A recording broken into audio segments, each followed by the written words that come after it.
సమయంలో దేవుని యొక్క వాక్యంలో నుండి కొన్ని మాటలు మనం జ్ఞాపకం చేసుకుంటూ వద్దాం. రండి, పరిశుద్ధమైన బైబిల్ గ్రంథంలో నుండి ఒక మాట చూద్దాము. ఉదయ కాల సమయంలో మనం చూసినటువంటి మాటను చూసినట్టయితే ఏమని చదువుకుంటూ వచ్చాం? ఎన్నో అధ్యాయం గుర్తుందా? మత్తయి సువార్త 28వ అధ్యాయం. మత్తయి సువార్త 28వ అధ్యాయము 6వ వచనాన్ని మనమందరం కలిసి చదువుదాం. మత్తయి సువార్త 28వ అధ్యాయము 6వ వచనం. ఆయన ఇక్కడ లేడు, తాను చెప్పినట్టే లేచి ఉన్నాడు, రండి ప్రభు పండుకున్న స్థలమును చూచి. సో దేవుని వాక్యాన్ని చూసినట్టే ఇక్కడ ఒక మాట రాయబడుతూ వచ్చింది. ఏమని రాయబడుతుందంటే, ప్రియులరా, ఉదయకాలంలో మనం 3 వర్తమానాలు ధ్యానించుకుంటూ వచ్చాం ఈ అంశం మీద.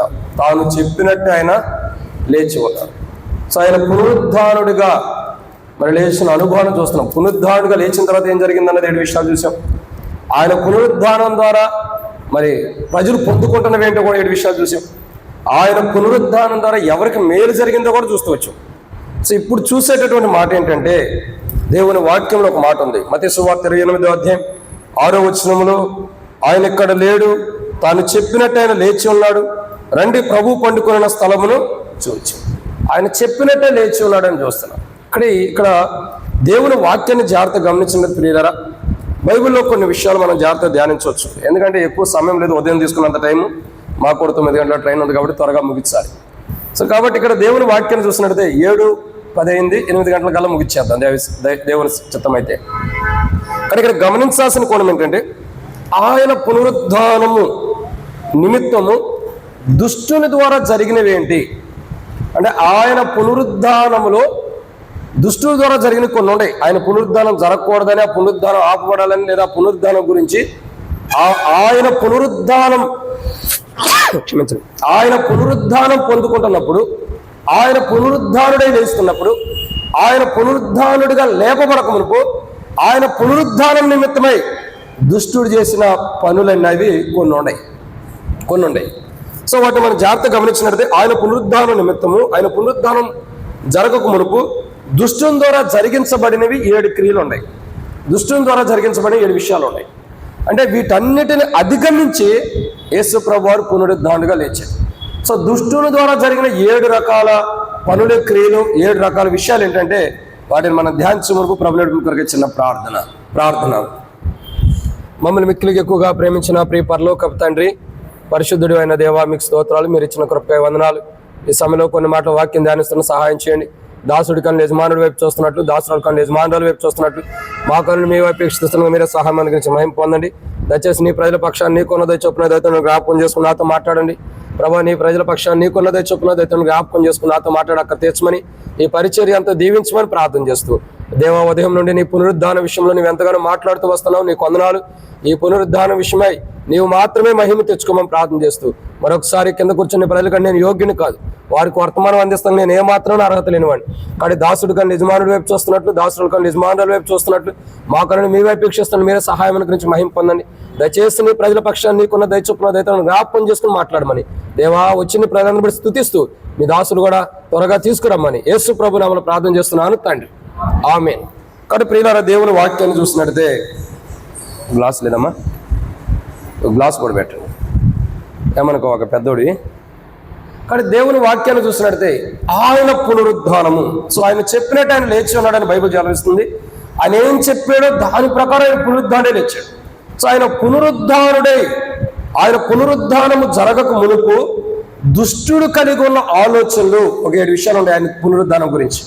ఆయన పునరుద్ధానం జరగక మునుపు ఆయన పునరుద్ధానం గురించి, అది జరగకూడదన్న కోణంలో కానీ, అది నెరవేర్చబడకూడదన్న కోణంలో కానీ దుష్టుడు కలిగి ఉన్న 7 రకాల ఉద్దేశాలు ఉన్నాయి, 7 రకాల క్రియలు ఉన్నాయి. దాంట్లో మొదటిది రండి, ఆయన పునరుద్ధానం విషయంలో దుష్టుడు కలిగి ఉన్నటువంటి పన్నాగాలు చెప్పినట్టయితే, మొదటిగా మత్తయి సువార్త 27వ అధ్యాయం 64 వచనం.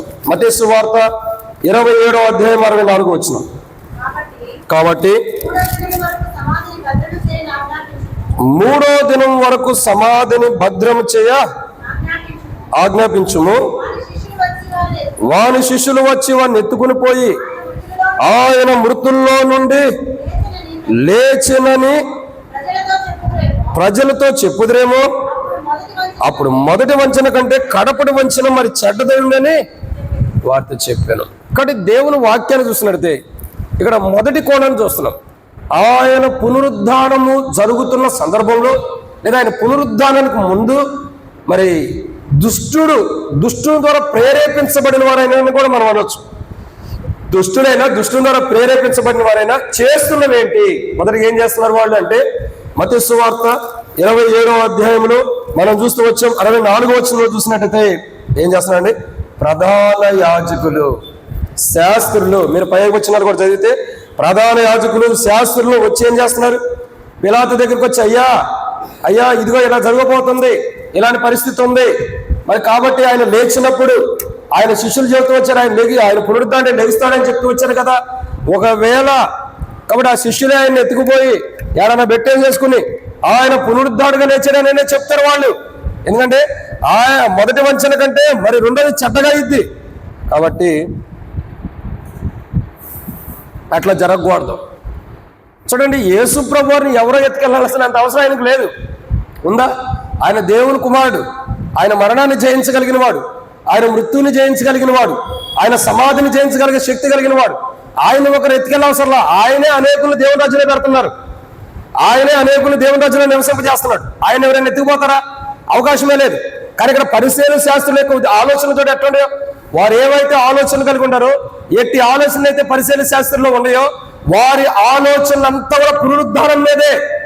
పరిశీలన శాస్త్రులు యేసుప్రభు భూమి మీద ఉన్నప్పుడు కూడా యేసుప్రభు వారిని బాధించినని మాట్లాడారు, కుశల ప్రశ్నలు వేసినట్టు ఉంటారు, ఇంకా ఆయన మీద నిందించడానికి చూశారు, అన్యాయంగా ఆయన మీద తీర్పు తీర్చి ఆయన చంపిన వారు ఉంటారు.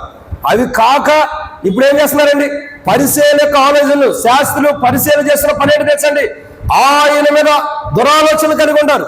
వారి ఆలోచనలే కరెక్ట్గా లేవు, వారి ఆలోచనలన్నీ కూడా డిఫరెంట్గా ఉంటూ వస్తున్నాయి. ఆయన పునరుద్ధానం జరగదు, అది జరగకూడదు అన్నట్టు కానీ జరగదు అన్నట్టు కానీ ఒక నిశ్చయిత కలిగిన వారే వారి ఆలోచనలు పిలాతు దగ్గరికి వచ్చి దిగుతున్నారు.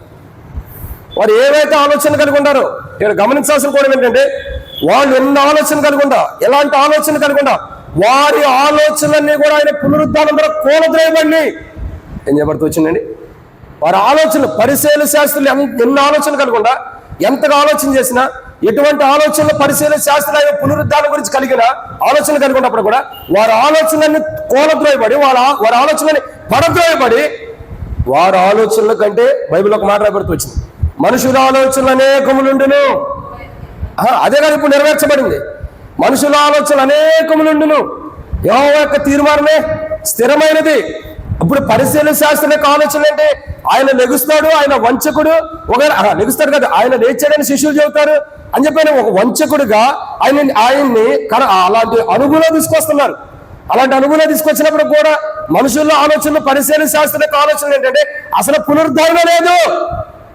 అదే ఒక మాట చెప్పాలండి, వాళ్ళ ఆలోచన పునరుద్ధానం లేదు, లెగోడైనా అన్న ఆలోచనలు ఉండాలి. వారికే అన్న ఆలోచన ఉంటే వారిని సృష్టించిన సృష్టికర్తకి ఇంకెంత ఆలోచనలు ఉండాలి? వారికి ఎన్న ఆలోచనలు ఉంటే వారికి అంత స్థానం ఇచ్చిన దేవునికి ఎన్న ఆలోచనలు ఉండాలి. అందుకే బైబిల్ ఉంది, మనుషుల ఆలోచన వ్యర్థము, యెహోవా యొక్క తీర్మానమే స్థిరమైనది. అక్కడ స్థిరమైన తీర్మానం పరిశీలన శాస్త్రులు ఎన్ని ఆలోచనలు కలగకుండా పిలాతు దగ్గరకు వచ్చి ఎన్ని ఆలోచనలు కలిగి చెబుతున్నప్పుడు కూడా వారి ఆలోచనలు త్రోసివేసి పునరుద్ధానుడిగా తన కుమారుని ఆయన లేపుకుంటూ వచ్చాడు. ఇది మొదటిది. అక్కడ ఆయన పునరుద్ధానంలో దుష్టుని ద్వారా ప్రేరేపించబడి దుష్టుని ద్వారా ప్రేరేపించబడిన వారు ఏడంతా అనుభవం కలిగిన విషయాలు చేస్తూ వచ్చారు.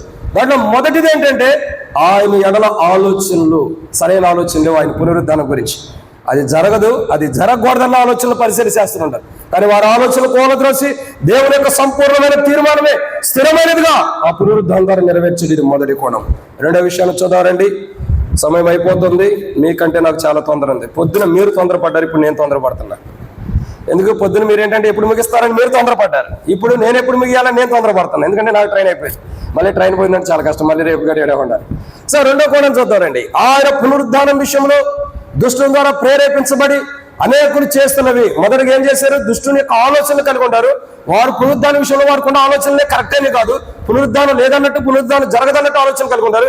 కానీ వారి ఆలోచన కొట్టేసి దేవుని యొక్క సంపూర్ణమైన తీర్మానమే స్థిరపరిచాడు. పునరుద్ధానం కలిగి ఉండటమే సంపూర్ణమైన తీర్మానం. రెండోదిగా చూస్తున్నట్టయితే రండి, ఆయన పునరుద్ధాన విషయంలో సాతాను ద్వారా దుష్టుల ద్వారా ప్రేరేపించబడి ప్రజలు కలిగి ఉన్న రెండోది ఏంటంటే ప్రజలు జరిగించేవి రెండోది ఏంటంటే మొదటిగా వారి ఆలోచన కట్టగలేవు. రెండోదిగా మత్తయి సువార్త 27:64 వచనం. మత్తయి సువార్త 27:64 వచనం.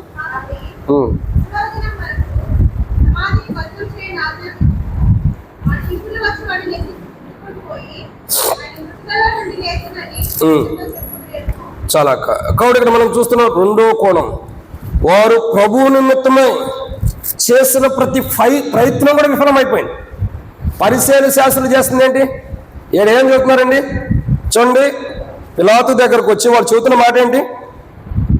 చదవండి అక్క మళ్ళీ ఇంకోసారి. పిలాతు దగ్గరకు వచ్చి ఏమని చెబుతున్నారు? కాబట్టి 3వ దినమున సమాధిని భద్రం చేసి చేయని ఆజ్ఞాపించుము.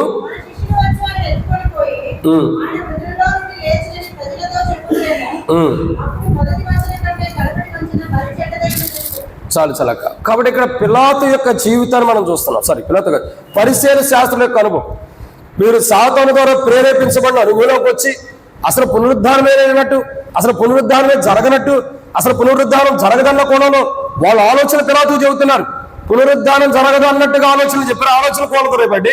రెండోదిగా చూసినట్లయితే వారు ఏదైతే వారి యొక్క ప్రయాసం కానీ వారు ప్రభు నిమిత్తమై చేసిన ప్రతి ప్రయాసమంతా కూడా ఏమైందండి? ఒక మాట చెప్పాలంటే ప్రతి తీర్మానాలు వారు గొప్ప తీర్మానం చేస్తున్నారు. పిలాతు దగ్గరకు వచ్చి, అయ్యా ఏంటి తీర్మానం అంటే ఆ సమాధి దగ్గర అవరోహణ పెట్టాలి, ఆ సమాధి దగ్గర అవరోహణ పెట్టకపోతే కుదరదు. ఎందుకు ఆ సమాధి ఒకవేళ ఆయన శిష్యులు వచ్చి ఆయన తీసుకెళ్లిపోయారు అనుకోండి, ఆయన లేచాడని అబద్ధం ఆడతారు. అంటే వీళ్ళ తీర్మానం ఏంటి? ఆ సమాధి దగ్గర అవరోహణ పెట్టాలి. అంటే వీరి తీర్మానాలు ఎలా ఉంటే దేవుడు తన దేవదూతను పంపించి ఆ రాయిని తొలిపించి ఆయన కుమారుణ్ణి మృతుల్లో నుంచి తిరిగి పొందుకున్నాడు. అబ్రహాము తన కుమారుడైన ఇస్సాకును మృతుల్లో నుండి ఎలా పొందుకుంటూ వచ్చాడు, దేవుడు తన కుమారుడైన యేసు ప్రభువుని మృతుల్లో నుండి ఎలా పొందుకుంటూ వచ్చాడు. ఇప్పుడు మనుషుల యొక్క తీర్మానం ఎట్లా ఉంది, దేవుని తీర్మానం ఎలా ఉంది? వీళ్ళ ఆలోచన ఎలా ఉంది, దేవుని ఆలోచన ఎలా ఉంది? మనుషుల ఆలోచనలు, పరిసయ్యుల శాస్త్రం యొక్క ఆలోచనలు ఏంటి? వారి ఆలోచనలు విఫలమైపోయి ఫెయిల్ అయిపోతూ వచ్చినాయి. ఎందుకు? ఆవిడ అక్కడ పునరుద్ధానమే లేదన్నారు, కానీ వారి ఆలోచన ఫెయిల్ అయిపోయి పునరుద్ధానం జరిగింది. ఇంకా పరిసయ్యుల శాస్త్రం యొక్క ఆలోచన, పరిసయ్యుల శాస్త్రం చేసిందేంటి? ప్రభు నిమిత్తం వారు చేసిన ఆ తీర్మానాలన్నీ కూడా విఫలమైపోయినాయి. ఏం తీర్మానం చేశారు? కావల వారిని పెట్టాలి, పని వారిని పెట్టాలి, ఆడ పెట్టేసి ఆ సమాధి దగ్గర ఉంచాలని తీర్మానం చేశారు. వారు ఉంచిన ఆ తీర్మానం స్థిరమైనదిగా ఉందా? నేను ఇంతకు ముందే చెప్పా, మనుషుల ఆలోచన అనేకములు యెహోవా యొక్క తీర్మానమే స్థిరమైన. అంటే వారు ఆ తీర్మానం స్థిరంగా ఉన్నాయా? వారు చేసిన తీర్మానం పరిపూర్ణంగా ఉందా? చూడండి, దేవుడు తీర్మానం చేశాడు అబ్రహాము ఎలా. ఏంటది? నీ సంతానం విస్తరింపజేస్తానన్నాడు. తీర్మానం అంటే అది చిరస్థాయిగా ఉండవాలి చేసింది, అది తొలిపోవడానికి ఉండకూడదు. అది ఒక గొప్ప ప్రణాళికతో కూడింది. ఇప్పుడు పరిశీలన శాస్త్రులు చేసిన తీర్మానం ఏంటి? ఆయన సమాధి దగ్గర అవరోహణ పెట్టాల్సిందే. ఇలా ఏమంటాడు? ఎట్టకూడదు చావండి, మీ సాగు మీరు చావండి అని చెప్పని తీర్మానం స్థిరపరుస్తున్నాడు. మరి ఆ తీర్మానం స్థిరపరిచినది పరిపూర్ణమైందా? పరిశీలన శాస్త్రం యొక్క తీర్మానాలన్నీ కూడా ఏమైపోయినట్టే ఫెయిల్ అయిపోతూ వచ్చినాయి. వారి ఆలోచనలు ఫెయిల్ అయిపోయి, వారి తీర్మానాలు ఫెయిల్ అయిపోయి, చివరికి దేవుని తీర్మానం స్థిరమైపోయి పునరుద్ధానుడిగా ప్రభు లేచిన వాడిగా ప్రభుని చూస్తున్నాం. ఇదన్నమాట అండి. మూడోదిగా రండి, టైం కూడా ఫాస్ట్గా వెళ్తుంది. మూడో విషయాన్ని చూద్దామా? ఆయన పునరుద్ధాన విషయంలో శత్రువు దుష్టుల ద్వారా ప్రేరేపించబడి ప్రజలు జరిగిస్తున్నవి. మొదటిగా ఆయన ఏమైనా ఆలోచనలు సరిగా లేని ఆలోచనలు కలిగి ఉంటారు. రెండు, ఆయన గురించిన తీర్మానం, పునరుద్ధానం గురించిన తీర్మానం చెడ్డ తీర్మానాలు కలిగి ఉంటారు. అందుకే వారి ఆలోచన ఫెయిల్ అయిపోయి, వారి తీర్మానాలు ఫెయిల్ అయిపోయి. మూడోదిగా చూస్తున్నట్లయితే రండి, దేవుని వాక్యం చూస్తున్నాము. మత్తయి సువార్త 27:60 వచనం.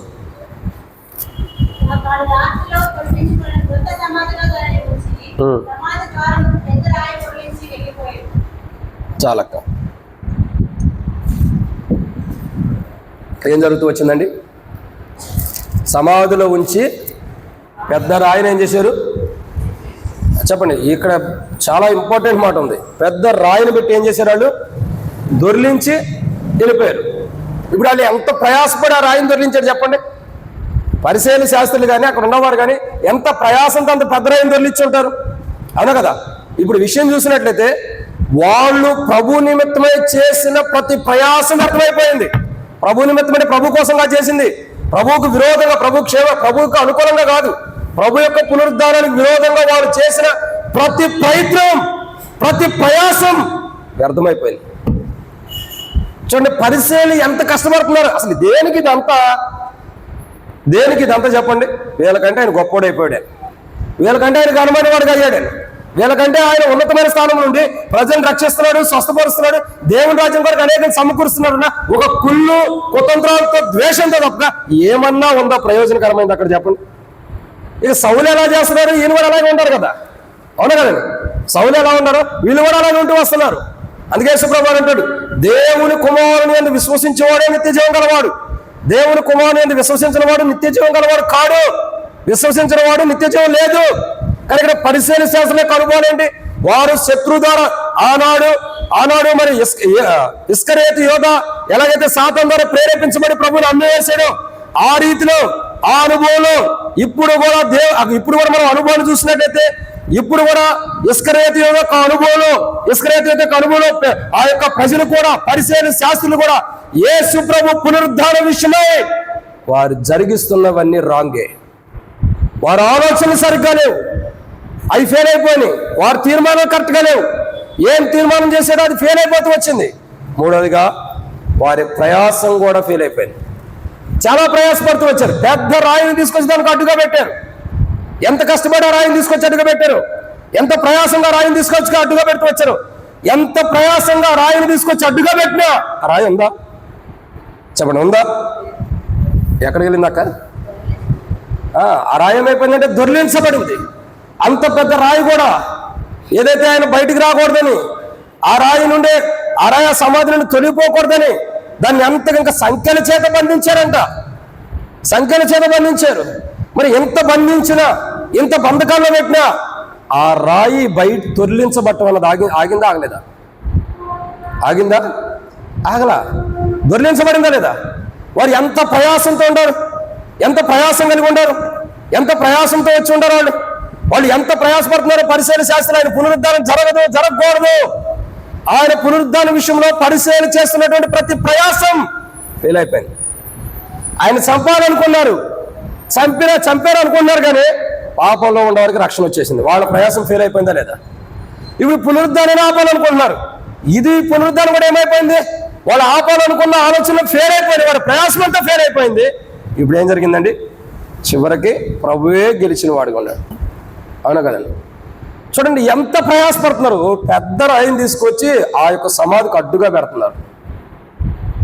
ఎంత అజ్ఞానులు. యోహాను సువార్త 11వ అధ్యాయంలో చచ్చిపోయిన వాడు 3-4 రోజులు సమాధిలో ఉన్నవాడిని లాజరు బయటికి రమ్మంటే ప్రేతైన వస్త్రంతో బయటకు వచ్చినటువంటి వాడు, అలా లాజరుని లేపిన వాడు ఆయన సమాధి రాయిని పక్క తొలగించి రాలేదా? ఎంత అజ్ఞానం ఉండాలి పరిశీలన శాస్త్రులు. చూడండి ఎంత అవివేకంతో ఉండారో, ఎంత అజ్ఞానంగా జీవిస్తూ వస్తున్నారు. చూడండి వారి అజ్ఞానం ఎలాంటిదంటే ఆయన సమాధికి పెద్ద బండరాయిని పెట్టి దానికి సంఘం చేత బంధించడం మాత్రాన అది ఆగిద్దా? ఆయన ఎవరు అనుకుంటున్నారు? మనలాంటి మనిషి కాదండి. ఆయన ప్రభు, ఆయన రాజులకే రాజు, ఆయన ప్రభువులకే ప్రభు. కాబట్టి ఆయన పునరుద్ధానాన్ని ఎవరో కూడా ఆపలేకపోతూ వచ్చారు. నేను ఒక పాట కూడా రాశాను 2023లో పునరుద్ధానం గురించి. ప్రభువైన యేసు క్రీస్తు పాపినైన నా కొరకు ప్రభువు, ప్రభువైన యేసు క్రీస్తు పాపినైన నా కొరకు ప్రభు, సమాధి నుండి లేచి మారి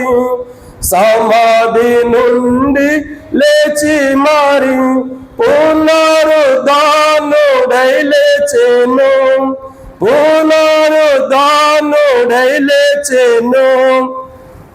ఆ పాట రాస్తూ వచ్చా. ఎంత బాగుందంటే, ఓ రోజు ఇక్కడ దగ్గర అంటే ఉయ్యాలవాడు వచ్చాక, నంద్యాల దగ్గర ఉయ్యాలవాడు వచ్చినప్పుడు 2023లో గుడ్ ఫ్రైడేకి రోజు శనివారము నైట్ పడుకున్నప్పుడు ఇట్లాగే చక్కగా కాంపౌండ్ వాళ్ళు బాగుంది, చక్కగా మందిరం తర్వాత బయట చాలా ఖాళీగా ఉంటే దాంట్లో నేను పడుకుంటూ వచ్చి అక్కడ మంచం వేస్తే బయట పడుకుంటే అర్ధరాత్రి అంటే 11:30-12 గంటలకు ఆ టైం ప్రభు మాట్లాడుతున్నాడు. ఏమి అక్కడికి వచ్చి చక్కగా పడుకున్నావు, లేచి ఓ పాట రాయమన్నాడు. ఎంత చక్కగా పడుకున్నావు, లేచి ఓ పాట రాయి అంటున్నాడు. ప్రభు ఇప్పుడేం పాట రాయాలి? అంతకుముందు పాటలు రాస్తూ ఉండేవాడిని, సినిమా పాటలు కాదు సుమి, దేవుని పాటలు రాస్తూ ఉండేవాడిని. ఏం పాట రాయాలి ప్రభు అంటే, నువ్వేదైతే వర్తమానం సిద్ధపడ్డావు దాని మీదే పాట రాయమన్నాడు. సరే ప్రభు, నేను సిద్ధపడింది 7 పాయింట్లు, దాన్ని 5 మాటల్లో 5 చరణాల్లో కంప్లీట్ చేయాలి.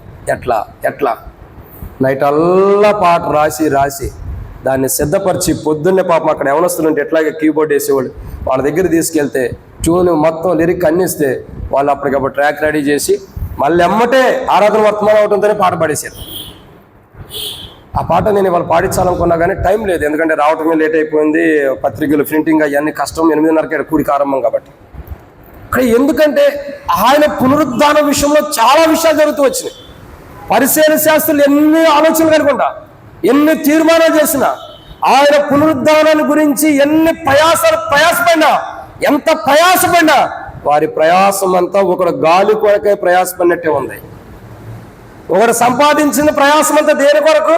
గాలిని సంపాదించుకున్నట్టే. మరో చోట ఉంది, ఒకడు కష్టపడి సంపాదించినంత కూడా చిరిగిపోయినటువంటి జేబులో సంపాదించేసుకున్నట్టేనంట. ఇప్పుడు పరిశీలన శాస్త్రుల యొక్క ప్రయాసం, వారి ప్రయాసం అంతా ఏమైపోయిందండి? గాలికి ప్రయాసపడినట్టయింది. మరి సంపాదించుకున్నదంతా కూడా చిరిగిపోయినటువంటి జేబులు వేసుకున్నట్టు అయిపోయింది. చిరిగిపోయిన జేబులో సంపాదించిన డబ్బులు వేసుకుంటే ఎలా ఉంటుంది చెప్పండి? ఉంటాయా? ఏమో, మాకు చిరిగిపోయిన జేబుల్లో అయితే ఉండవు, మరి మీకు ఉంటాయా మాకు తెలియదు. కాబట్టి చిరిగిపోయిన జేబుల్లో డబ్బులు ఉండవు అంటే వాళ్ళు ఎంత కష్టపడినా, ఎంత ప్రయాసపడినా చివరికి వారి ప్రయాసం అంతా కూడా వ్యర్థమే. వారి ప్రయాసం అంతా కూడా ఫెయిల్ అయిపోయింది. వారు ఎంత ప్రయాసపడ్డారంటే ఒక పెద్ద రాయిని తీసుకొచ్చి ఆ సమాధికి అడ్డుగా పెట్టాలనుకున్నారు. ఆ ఆలోచన నిలబడలా, ఆ ప్రయాసం నిలబడలా, త్రోసివేయబడింది ఆ ప్రయాసం అంతా కూడా. దేవుని దగ్గరకు వచ్చినప్పుడు, దేవుని స్థితి దగ్గరకు వచ్చినప్పుడు, దేవుని దగ్గరకు వచ్చినప్పుడు మనుషుడు పడిన ప్రతి ప్రయాసం త్రోసివేయబడింది. అందుకే మత్తయి సువార్త 11:28 ప్రభు అంటాడు, ప్రయాసపడి భారం మోస్తున్న సమస్య ఉన్నారా, నా దగ్గర నేను మీకు విశ్రాంతిని ఇస్తాను. మీరు ఎందుకు భౌతికమైన విషయాల్లో ప్రయాసపడతారు? ఎందుకు ఆ ప్రయాసం కనుకుంటారు? దైవికమైన ప్రయాసం మీకు తక్కువైంది, మీరు నా యొద్దకు రండి, నేను మీకు విశ్రాంతిని ఇస్తాను. సో ఈరోజు మనం గమనించాల్సిన ఎన్నో మాట అండి ఇది. ఎన్నోదక్క? 2దా? 3ది. సో మొదటిగా ఆయన పునరుద్ధానం విషయంలో దుష్టుల ద్వారా ప్రేరేపించబడి జరుగుతున్నవి. మొట్టమొదటి ఏం జరుగుతూ వచ్చిందండి? ఆయన మీద ఆలోచనలు జరిగినాయి, కానీ ఆలోచన నిలబడలా, ఫెయిల్ అయిపోయినాయి. 2 తీర్మానాలు చేశారు, కానీ ఆ తీర్మానాలు స్థిరంగా లేవు. 3 ప్రయాసపడ్డారు, వారి ప్రయాసం అంతా కూడా ఒకటి గాలి కొరకే ప్రయాసపడినట్టుగా ఆ యొక్క సమాధి దగ్గర ఉన్నటువంటి రాయి దొర్లించబడంగానే వారి ప్రయాసం అంతా కూడా ఏమైపోయిందండి? వ్యర్థమైపోయింది. ఇప్పుడు అంతేగా బైబిల్ చెబుతుంది, ఒకడు ప్రయాసపడిందంతా దేనికోసం ప్రయాసపడుతున్నాడు? వ్యర్థంగానే కదా, వ్యర్థమైపోతుంది కదా. సో కాబట్టి ఇక్కడ దేవుని వాక్యం 3వ మాట, యేసు ప్రభు వారి యొక్క పునరుద్ధాన విషయమై దుష్టుల ద్వారా ప్రేరేపించబడి జరుగుతున్నవి. 3వదిగా ప్రయాసం, వారు దేని కొరకు ప్రయాసపడ్డారు? ఆ ప్రయాసం అంతా కూడా చివరికి గాలి కొరకు అయింది. ఎందుకు ఆ మాట అంటున్నానంటే, ఆయన పునరుద్ధానాన్ని వారు ఎంత ప్రయాసపడినా ఆపలేకపోయారా? లేరా? ఆపలేకపోయారు. ఎందుకంటే వాళ్ళు ఆపగలిగిన శక్తి వారికి లేదు. వారి ప్రయాసం అంతా కూడా వ్యర్థమైపోయింది. ఇక 4వ మాట, ఆయన పునరుద్ధాన విషయంలో దుష్టుల ద్వారా ప్రేరేపించబడి జరుగుతున్నవి. 4వదిగా ఏంటి? రండి, మత్తయి సువార్త 27:65.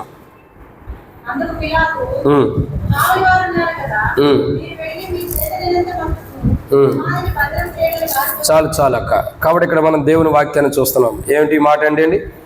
కావలివారు. ఎవరండి? కావలివారు. ఇప్పుడు చూడండి, కావలివారు కావలి కాసిన ప్రయోజనం ఉందా? నేను చూడండి, పరిచర్యల గురించి, కావలి వారి గురించి, మనుషుల గురించి, ప్రధాన యాజకుల గురించి ఇంకో చరణం మీద రాశా. మొత్తం 5 చరణాలు కలిపి రాశా. ఓ కావలి వారులారా, మీరు ప్రభు యొక్క పునరుద్ధరణ ఆపాలని ఎంత ప్రయాసపడినను మీ ప్రయాసం వ్యర్థమైపోయిందని. చూడండి, కాపలా ఉన్నారు, సెక్యూరిటీ గార్డ్స్. పరిసయ్యులు పిలాతు దగ్గరికి వెళ్ళి, అయ్యా వాళ్ళు యేసు ప్రభు శిష్యులు ఉన్నారు కదా, ఒకవేళ ఆయన్ని తీసుకెళ్లిపోయి ఆయన పునరుద్ధరణ లేచారని చెబుతారు కాబట్టి కావలా వారిని పెట్టాలి. కాపలా వారిని పెట్టారు. ఇది మనుష్యుడు కాపలా పెడితేనే దేవుడు తన ప్రజలను కాపాడుకోగలుగుతుంటే తనకు కాపలా అవసరమా చెప్పండి? ఇప్పుడు పేతురు చెరసాల్లో ఉన్నాడు, అవునా కదండి? సంఖ్యల చేత బంధించబడి ఉన్నాడు. ఇంకా ఇంకా చాలా మంది ఉన్నారు. ఆ యొక్క చెరసాల్లో ఎంతమంది ఉండరు? పేతురు నువ్వు బాగా పడుకున్నాక మేము కూడా పడుకుంటాం అంటారు చెరసాల్లో ఉండేవాళ్ళు. కాపలా కాస్తారు లేదా? చెరసాల్లో వాళ్ళు కాపలా కాసినా పేతురు నిద్రపోతున్నప్పటికీ సంఖ్యల చేత బంధించబడినా పేతురుని బయట తీసుకురావడం ఎవడు ఆపగలిగాడు? ఎవరైనా ఆపగలిగాడా? ఎవరి వల్ల అయిందా? మరి తన భక్తుల్నే ఆయన అంతగా బయటికి తీసుకొస్తున్నప్పుడు ఆయన రాడు ఆ సమాధిలో నుంచి బయటికి. కావల వారిని పెడితే ప్రయోజనం ఏంటి? చూడండి, ఎంతో మంది సెక్యూరిటీ గార్డ్స్ అక్కడ పెట్టారు. ఆయన పునరుద్ధానం జరగకూడదని కాదు, ఆయన పునరుద్ధానం జరగదు, అది జరిగిందని అబద్ధంగా చెబుతారు. అసలు ఆ పునరుద్ధానమే లేదు అని ప్రజలకు చెప్పడానికి, ఆ పునరుద్ధానం జరగలేదని చెప్పడానికి ప్రధాన యాజకులు సాతాను ద్వారా ప్రేరేపించబడి దుష్టుని యొక్క ఆలోచన, దుష్టుని ద్వారా ప్రేరేపించబడి జరిగిస్తున్నది ఏంటంటే కావల వారిని పెడుతున్నారు. ఎంతమంది కాపల వారు కావల ఉంటే ఉపయోగం చెప్పండి? యెహోవా ఇల్లు కట్టని ఎడల దాని కట్టువారి ప్రయాసం వ్యర్థమే. కీర్తనలో రాయబడుతూ వచ్చింది, నీ రాకపోకలేని నీ దేవుడైన యెహోవాయే నిన్ను కాపాడును, ఇశ్రాయేలును కాపాడువాడు కొనుకుడు నిద్రపోడు, యెహోవాయే నీకు నీడగా ఉండును, ఇది మొదలుకు నిరంతరం నీ దేవుడైన యెహోవా నిన్ను కాపాడును. మరి కాపాడాల్సిన దేవుడు తప్ప మానవుడు మనుషుని కాపాడతాడా? లేదే. ఇప్పుడు కావలా వారిని పెట్టుకున్నారు, కాపలా వారిని. ఎందుకు? ఆ సమాధి దగ్గర నుంచి రాయి దొర్లించబడకూడదు. ఏం దొర్లించబడకూడదండి? రాయి దొర్లించబడకూడదు. వారి ఆలోచన చూడండి. ప్రియులారా, వారి ఆలోచన ఎలా ఉంటుంది? ఆ సమాధి దగ్గర నుంచి ఆ రాయి దొర్లించబడకూడదు, ఆ రాయి దొర్లించబడిన అనుభవం ఉండకూడదు. ఎందుకంటే అది దొర్లించబడదు కాబట్టి. పరిసయ్యులు శాస్త్రులు ఎంత గొప్ప ఆలోచన కలిగి ఉంటారు చూడండి. కాపలా వారిని పెట్టారు. కాపలా వాళ్ళు తర్వాత ఏమయ్యారు చెప్పండి? మీరు ఇంటికి వెళ్ళిన తర్వాత మత్తయి సువార్త 28వ అధ్యాయంగా 27-28 అధ్యాయాలు కానీ చివరిలో తర్వాత లూకా సువార్తలు కానీ ఇవన్నీ చదవండి. వారు చచ్చిన వాళ్ళ పడిపోయారంటారు. చచ్చిన వారే పడిపోయిన అనుభవం ఉన్నవారు. కాపలా కాస్తారని పెట్టుకున్నటువంటి వారు ఎవరైతే కాపలా కాస్తారని గొప్ప వారిని పెట్టుకున్నారో ఆ కాపలా వారే చచ్చిన వాళ్ళ పడిపోయారు కింద. ఆయన పునరుద్ధానం యొక్క మహిమ, ఆయన పునరుద్ధానంలో ఉన్నటువంటి శక్తి, ఆయన పునరుద్ధానంలో ఉన్న బలము దాని ఎదుట తట్టుకోలేక కావల వారు కూడా చచ్చిన వారి వల్లే పడిపోతూ వచ్చారు. చూడండి, ఆయన పునరుద్ధాన విషయంలో దుష్టుని ద్వారా ప్రేరేపించబడి జరుగుతున్నవి. 4వ మాట ఏంటంటే అది ఏంటి? కావల వారిని పెట్టారు. కానీ కావల వారిని పెట్టినా అది ప్రయోజనం లేదు. వాళ్ళు కాపలా కాయలైపోయారు. అదే మాట మనం జాగ్రత్తగా గమనించినట్టుదే దావీదు రాజును చంపడానికి సౌలు వచ్చినప్పుడు, సౌలు మరి ఒక కొండ మీద పడుకున్నప్పుడు, అబ్నేరు కానీ వాళ్ళు అందరూ ఉన్నప్పుడు సౌలు దగ్గరికి వెళ్ళి మెల్లగా దావీదు రాజు వెళ్ళి ఆ బుడ్డిని, ఆ ఏటను తీసుకుని వస్తాడు. దావీదు రాజు దూరంలో ఏమంటాడు? అయ్యా, నువ్వు అసలు నిజంగా కాపలాదారువేనా? సౌలుకు నువ్వు నిజంగా రాజుకు నువ్వు కాపలావాడివేనా? నువ్వు కాపలావాడివైతే ఎందుకు నిద్రపోతున్నావు?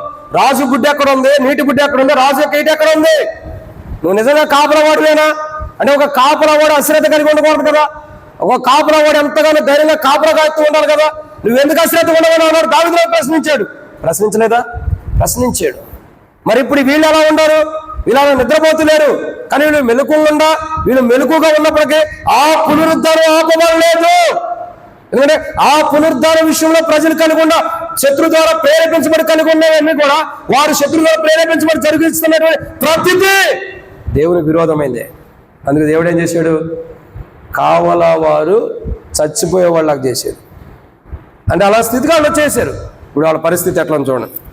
ఎందుకు చెబుతున్నారంటే ఆయన పునరుద్ధానం విషయంలో దుష్టుని ద్వారా ప్రేరేపించబడి జరిగించబడుతున్నవి. దుష్టుని ఆలోచనలు అక్కడ జరిగించబడుతున్నాయి. దుష్టుని తీర్మానాలు పరిసర శాస్త్రం ద్వారా జరిగించబడుతున్నాయి. ఇంకా వారి ప్రయాసం అంతా కూడా వ్యర్థంగా ప్రయాసపడేదని ఫెయిల్ అయిపోయింది.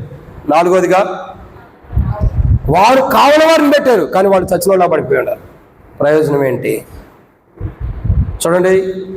దుష్టుని ద్వారా ఆయన పునరుద్ధాన నిమిత్తమై, ఆయన పునరుద్ధానం గురించి దుష్టుని ద్వారా ప్రేరేపించబడి అది జరగకూడదన్న కోణంలో, జరగదన్న కోణంలో జరిగించబడుతున్నవి. 4వదిగా కావలి వారు. కానీ వాళ్ళు కాపలా కాసిన ఆ కావలి వారి కావలంతా కూడా ఏమైందండి? ఫెయిల్ అయిపోయింది తప్పగా సక్సెస్ కాల. అందుకే ఆయన ఇల్లు కట్టకపోతే కట్టువారి ప్రయాసం వ్యర్థమే. ఆయన కాపలా కాకపోతే ఎవరెంత వెతుకున్నా, ఎంత కావలి కాసినా వ్యర్థమే.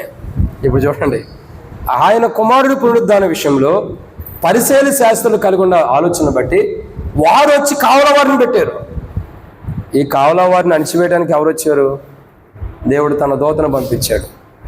ఒక దూత దరిదాపు 80,000 మంది దాకా చంపగలిగిన శక్తి కలిగిన ఆమె, ఇంకా అందుకని ఎక్కువే చంపింది. మరి అలాంటి దూతల్లో ఒకరిని దేవుడు పంపినప్పుడు వీళ్ళు నిలబడతారా? చూడండి ఎంత దారుణమైన పరిస్థితి. కాబట్టి దేవుడి వాక్యాన్ని మనం చూస్తున్నాం. ఇది 4. ఆయన పునరుద్ధానం విషయంలో దుష్టుల ద్వారా ప్రేరేపించబడి జరుగుతున్నవి ఏంటంటే కావల వారిని పెట్టారు, కానీ వారి కావల అంతా కూడా కాపు కాసినంతా కూడా వ్యర్థమైపోయింది. ఇక 5వదిగా దుష్టుల ద్వారా ఆయన పునరుద్ధానం గురించి దుష్టుల ద్వారా జరిగించబడుతున్నవి. 5వది ఏంటంటే, రండి మత్తయి సువార్త 27వ అధ్యాయం 60వ వచనం. మత్తయి సువార్త 27వ అధ్యాయం 60వ వచనం.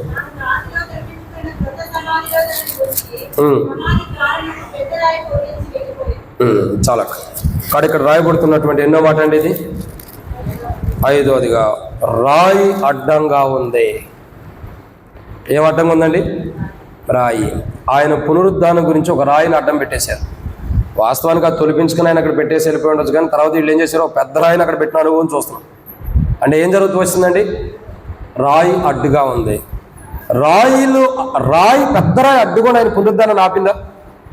ఇప్పుడు చూడండి, ఆయన పునరుద్ధానం గురించి దుష్టుల ద్వారా ప్రేరేపించబడి జరిగించుకుని ఏంటి ఆలోచన జరిగేస్తున్నారు. వాళ్ళ ఆలోచన నిలబడాల. ఆయన పునరుద్ధానం ద్వారా ఆయన ఆలోచన ఫెయిల్ అయిపోయింది. 2, వారి తీర్మానాలు అవి ఫెయిల్ అయిపోయినాయి. వారు ఎన్ని తీర్మానాలు పిలాతు దగ్గర చేసిన. 3, వారు ప్రయాసపడ్డారు, ఆ ప్రయాసం ఫెయిల్ అయిపోయింది. 4, వారు కావల వారిని పెట్టారు, వాడు చచ్చిపోయినట్టు అయ్యారు, అంటే ఆ ప్రయాసం కూడా వ్యర్థమైపోయింది. ఇక 5వదిగా చూసినట్టయితే ఆయన పునరుద్ధానం గురించి ఏం చేశారు? పెద్ద రాయి ఒకటి ఉంది. ఆయన పునరుద్ధానానికి అడ్డుగా కానీ ఆపటానికి కానీ ఆటంకంగా కానీ ఏ రీతినైనా ఒక రాయి అడ్డుగా ఉంది. ఆ రాయి అడ్డుగానే ఉండిపోయిందా, దొర్లించబడిందా? ఆడ ఉండటానికి దానికి అర్హత లేదు, ఉండలేకపోయింది. ఆయన మహిమ ఎదుట ఆ రాయి కూడా నిలబడలేకపోతూ వచ్చింది. పెద్ద రాయిని అడ్డుగా పెట్టారు. అందుకంటాడు, జెరుబ్బాబెలును అడ్డగించుటకు నువ్వే మాత్రము దాని పర్వతమా, నీవు సమభూమవునుగాక. ఎందుకంటున్నారండి? జెరుబ్బాబెలును అడ్డగించడం నువ్వే మాత్రము దానివి. సమభూమి. ఇప్పుడు అయిందా లేదా? సమభూమి వాక్యం నెరవేర్చబడిందా లేదా? అడ్డుగా ఉన్న రాయి, పరలోకపు జెరుబ్బాబెలు యేసు ప్రభువుకు అడ్డుగా, ఆయన పునరుద్ధానానికి అడ్డుగా ఉన్న రాయిని ఒక్కసారిగా ఆయన సమభూమిగా చేసేసాడు. ఇప్పుడు ఏమైంది? ఆ రాయి దొర్లించబడింది. ఇంకా అక్కడ అడ్డు ఉందా? లేదు. పెద్ద రాయే అడ్డుగా పెట్టారు. ఎంత అడ్డుగా పెట్టినా, ఎంత ఆటంకంగా పెట్టినా ఆయన పునరుద్ధానాన్ని ఎవ్వరూ కూడా ఆపలేకపోయారు. ఆయన పునరుద్ధానం జరగకూడదని ఎన్ని దుష్టుల ద్వారా ప్రేరేపించబడి ఎన్ని జరిగిస్తున్నారో ఆలోచన చేశారు, తీర్మానాలు చేశారు, ప్రయాసాలు అయిపోయి కావల వారిని ఉంచారు. చివరికి ఏం చేస్తున్నారండి? పెద్ద రాయి అడ్డుగా ఉంది. ఎంత పెద్ద రాయి అడ్డుగా ఉందా? జెరుబ్బాబెలు అడ్డగించడం నువ్వేమాత్రం దాన్ని ఒక్క మాటతోనే జెరుబ్బాబెలుకి ఎదురుగా ఉండా అడ్డు పర్వతాన్ని సమభూమి చేసింది దేవుడు. ఆయన కుమారుడు పునరుద్ధానానికి అడ్డుగా ఉన్న పెద్ద రాయిని కల్పించలేడా? పర్వతాన్ని సృష్టించింది ఎవరు? కొండలను సృష్టించింది ఎవరు? రాళ్ళను సృష్టించింది ఎవరు? దేవుడే కదా. పర్వతాన్ని సృష్టించింది దేవుడే కదా, కొండలను సృష్టించింది దేవుడే కదా. మరి ఆయన సృష్టించినప్పుడు ఆయన మాటలు వినుకోకుండా ఉంటాయా? చూడండి, ఒక తిమ్మింగలం సైతమే దేవుడి మాట ఉంది. ఒక చేప సైతమే, శకేనం కలిగిన చేప మాత్రమే, చేప సైతం కూడా పేతురుతో చెప్పినప్పుడు ప్రభు మాట వింది. మరి పర్వతాలు వినవా? ఆయన సృష్టించిన సృష్టి అంతా కూడా ఆయనకు లోబడుతుంది, మనుషుడే లోబడతలా. అది అక్కడే వచ్చింది ప్రాబ్లం. విషయం ఏంటంటే సృష్టిని ఆయన రూపంలో చేసుకోవాలా, మనుషుని ఆయన రూపంలో చేసుకున్నాడు. చూడండి, ఆదికాండం 1వ వచ్చిన 27-26 వచ్చిన దేవుడు తన స్వరూపంలో ఆయన సృజించుకున్నాడు. అంటే మానవుడు ఆయన స్వరూపంలో సృజించుకున్నాడు, కానీ మానవుడిలో పడతలేదు, సృష్టిలో పడుతుంది. ఏం అతిశయం మానవుడికి? మానవుడికున్న అతిశయం ఏంటి? దేవునికి లోపడపడానికి, కఠినం చేసుకోవడానికి నాకున్న అతిశయం ఏంటి? ఒక్కసారి దేవుడు ముళ్ళు పెట్టాడంటే హాస్పిటల్లో పడతాం, ఆ ముళ్ళు పెద్దగా అయిందనుకో సమాధిలో పడతాం, ఇంకేడ ఉంటాం చెప్పండి? ఇక ఏదో దేవుడు కనికరిస్తున్నాడు, కృప చూపిస్తున్నాడు, దయ చూపిస్తూ వస్తున్నాడు. కాబట్టి మనం జాగ్రత్తగా సరిదిద్దుకోవాలి. బైబిల్ చెబుతున్న మాట, ఆయన పునరుద్ధానం నిమిత్తమై దుష్టుల ద్వారా జరిగించబడుతున్నవి. ఆయన పునరుద్ధానం జరగదని దుష్టుల ద్వారా జరిగించబడుతున్న 5వది ఏంటంటే పెద్ద రాయి అడ్డుగా పెట్టారు. ఎంత పెద్ద రాయి అడ్డుగా పెట్టినా ఆయన మహిమ ఎదుట అది నిలబడలేకపోయింది. ఆయన ప్రసన్నత, ఆయన తేజస్సు యొక్క, ఆయన మహిమ గల శరీరమే ఎదుట ఆ పెద్ద రాయి నిలబడలేక దొర్లించబడింది. ప్రియులారా, నేను ఈ రీతిలో చెబుతున్నా చూడండి. మన గురించి ఎవరెన్నో ఆలోచనలు కలిగి ఉండా మనం దేవుళ్ళు ఉంటే ఆలోచనలు కొట్టివేయబడతాయి. మన గురించి ఎంతమంది ఎన్ని తీర్మానాలు చేసి మన నష్టం కొరకు ఎన్ని గుంపులుగా కూడా ఎన్ని తీర్మానాలు చేసినా ఏ తీర్మానం నిలబడదు మనం ప్రభులు ఉంటే. మన గురించి ఎంతమంది ఎంత ప్రయాసపడి మనల్ని అవమానించాలన్నా, దుఃఖపరచాలన్నా, బాధపరచాలన్నా మనుషులు ఎంత ప్రయాసపడినా మనం దేవుళ్ళు ఉంటే మనుషుల ప్రయాసం కొట్టివేయబడితే, మనుషులు మనకి ఎంత కావలా కాసి మనం నష్టపరచాలనుకున్నా మహోన్నతుడైన దేవుడు మనతో ఉంటే మనకి ఎవ్వరూ కూడా ఏం చేయలేరు. ఎందుకంటే మన కాపాడువాడు కొనుక్కోవడం నిద్రపోడు. మనుషులు మనకు ఎన్ని కోణాలు అడ్డుగా ఉండా దేవుడు మనకు తోడుగా ఉంటే ఏ అడ్డు కూడా మనకు ఉండదు. అది సమూహమే. యెషయా గ్రంథం 45వ అధ్యాయం 2వ వచనంలో ఒక మాట రాయబడుతూ వచ్చింది. చదవండి అక్క.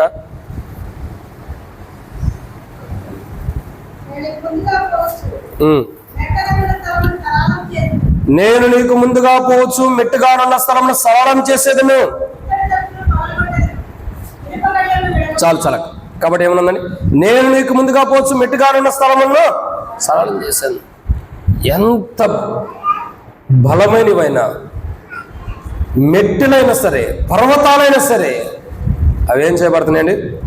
సమూహం. ఎందుకంటే మెట్టెళ్ళు తత్తరిల్లిపోయినాను, పర్వతములు తొలిగిపోయినాను, సమాధానంతో కూడిన నిబంధనతో కూడిన కృప నిన్ను విడిచి పోదు అంటే దేవుడు గొప్పవాడు.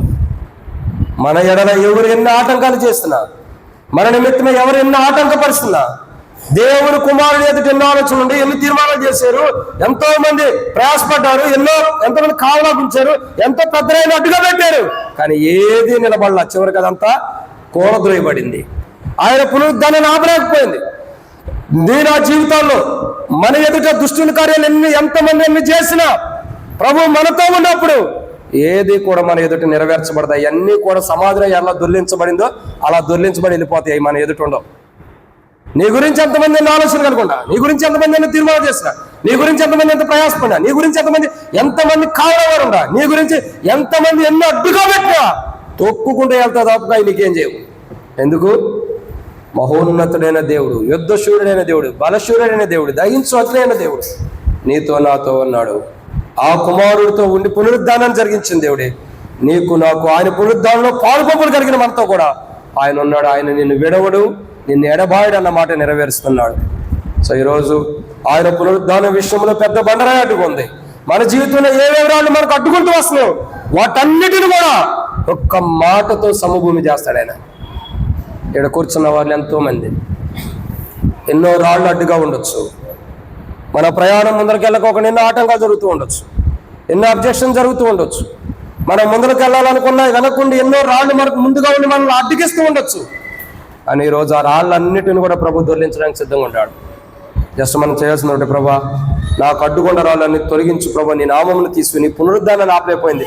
నా జీవితంలో నీను గురించిన ఉద్దేశాలు కూడా అవి విఫలమవకుండా సక్సెస్ అవ్వాలి. ఏ రాళ్ళు నన్ను అటగించకూడదు. ఈ క్రైస్తవ విశ్వాస జీవితంలో ఏ రాయి నాకు ఆటంకం ఉండకూడదు. దాన్ని తొలగించు ప్రభు అంటే తొలగించేవాడు ఉంటాడు. ఇది ఎన్నో మాట, 2-3 మాటలు అనవాకండి, నాకు టైం అయిపోయింది సుమి. కాబట్టి 6వ మాటను మనం చూద్దాం రండి. దేవుని వాక్యాన్ని చూసినట్టే పొద్దున మరలా చేతులు చూడండి. పొద్దున మీరు ఎదురు చూశారు ఎప్పుడు ముగిస్తాడని, ఇప్పుడు నేను ఎదురు చూస్తాను ఎప్పుడు అయిపోద్దాను, ఎందుకంటే ట్రైన్ టైం అయిపోయింది. రండి 6వ మాట, ఆయన పునరుద్ధాన విషయంలో దుష్టుని ద్వారా ప్రేరేపించబడి జరిగిస్తున్నవేంటి? మొట్టమొదటిగా ఆయనకు విరోధంగా ఆలోచన జరిగింది. 2 ఆయనకు విరోధంగా తీర్మానం చేయబడింది. 3 ఆయనకు విరోధంగా ప్రయాసం జరిగింది. 4 ఆయనకు విరోధంగా కావలా వర్ణించారు. 5 ఆయనకు విరోధముగా పెద్ద రాయిని అడ్డుగా ఉంచారు. ఏది నిలబడాలో అన్ని దొర్లించబడ్డాయి. 6వదిగా ఆయన పునరుద్ధాన విషయంలో దుష్టుని ద్వారా ప్రేరేపించబడి జరిగించబడుతుంది. ఏంటంటే 6వ మాట రండి, మత్తయి సువార్త 27వ అధ్యాయం 65వ వచనం.